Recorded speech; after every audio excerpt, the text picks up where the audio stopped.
Bonjour à tous, Jean-Charles Lefloc, je suis le cofondateur de la société Héraclès Robotics spécialisée dans les terrassements autonomes.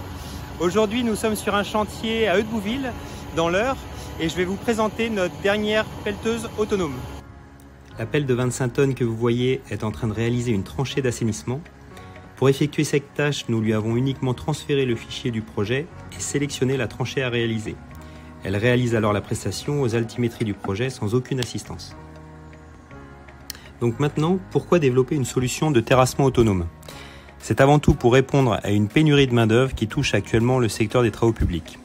L'activité des terrassements est saisonnière et il devient très difficile de recruter des conducteurs d'engins, surtout en période estivale. Une autre problématique est le très fort impact carbone du terrassement. Les engins consomment énormément de GNR et il existe actuellement très peu de solutions pour minimiser l'empreinte carbone d'un chantier de terrassement. Donc Héraclès Robotics, c'est 3 promesses: la réduction du coût des terrassements de 30%, la réduction de l'impact environnemental des terrassements de 18%, et enfin la maîtrise du délai des terrassements.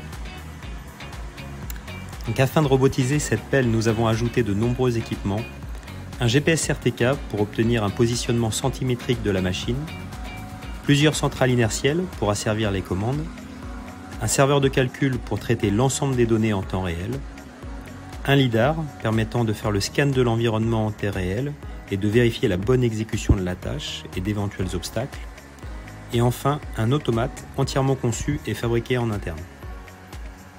L'intelligence artificielle est au cœur du système car nous utilisons des algorithmes d'apprentissage afin d'optimiser en continu la vitesse et la précision des mouvements. Actuellement, la pelle démarre sa phase d'apprentissage sur chantier. Nous analysons aussi la consommation en temps réel de la machine afin de développer une conduite non pas la plus rapide, mais la plus économe et donc la moins polluante. Donc cela fait maintenant 4 ans que nous avons démarré ce projet. Nous avons été notamment accompagnés par Normandie Incubation, par la BPI et par la région Normandie dans le cadre de l'appel à projet Booster IA. Notre objectif est de continuer à développer notre solution sur plusieurs engins, comme par exemple sur cette chargeuse à chenilles, qui est notre deuxième prototype. Nous démarrons l'exploitation sur chantier cette année.